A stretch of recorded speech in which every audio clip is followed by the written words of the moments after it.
So the first thing you're going to want to do is you're going to want to get these two purple-backed cards, the Jeweled Crown, the Mystery Ring, place them into the center. The rest of the cards, you're going to shuffle them up, and then you're going to deal out 10 piles of 9 cards each, so it looks like this around the two special purple cards in the center. Now, each player is going to pick one of their princess movers, and you'll put the rest of the princesses back in the box, so we'll be setting up a 2-player game. And then on your turn, what you're going to do every single time is really simple. You are going to take your princess, and it might be on a card, or at the beginning of the game, it might not be on a card at all, but you're going to place it wherever you would like on any of the cards around the outside, and then you are going to roll this die right here and move this many spaces clockwise around the table. So, for instance, we would move 1 space to the right, and this one says, take any piece. Now, this is normally a really good card to get because it allows you to take any piece from someone else. However, since we just started the game and no one else has a piece, this doesn't do anything, and actually it goes to the bottom of the deck, just like so, face up. This princess stays right here, and then this princess would start their turn. Let's just say they're going to go right here. They'd roll the dice, and they get to move 1, 2 spaces. But this time, they have gotten a card they could take. They've gotten a bracelet. So this would go face up in front of them, and they are 1 step closer to winning the game. Because in order to win the game, you need a complete set of jewelry, which is 1 bracelet, 1 ring, 1 necklace, 2 earrings,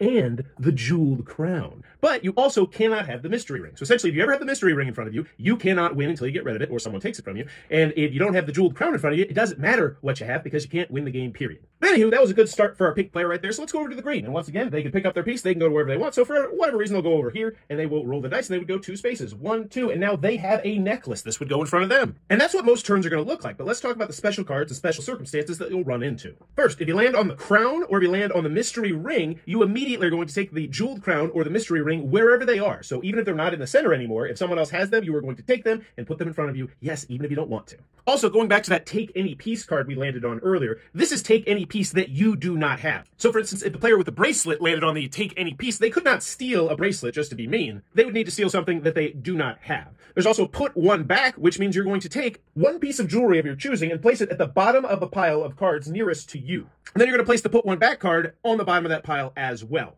Now, the rules don't specify whether or not you can get rid of the jeweled crown and the mystery ring by putting it in the bottom of the pile, but that wouldn't make any sense at all. So if you do happen to do that, just place it into the center, because it's important to always know where these cards are. Another important rule to know is if you ever land on a spot and you don't need that piece of jewelry, for instance, this green player already has a necklace, then you don't get the necklace, you just put it onto the bottom of that pile, and then it's the next player's turn. The last major thing we need to talk about is this symbol on the die right here. The rest of the symbols are numbers, however, this is the trade symbol. If on your turn you roll this symbol right here, that means that you may, you don't have to, trade one of your cards to someone else on the table for one of their cards, and they cannot block it in any way, shape, or form. And that does mean that you can take the jeweled crown from someone, or you can give the mystery ring to someone. Now, if you ever rolled a trade symbol and no one else has any cards for you to trade, then you get to re-roll the trade symbol, only if they don't have any cards, not if you choose not to trade. But if you could be the first princess to get a ring, a bracelet, a necklace, 2 earrings, and the jeweled crown without having the mystery ring, then you're going to be the winner of Pretty Pretty Princess, the card game.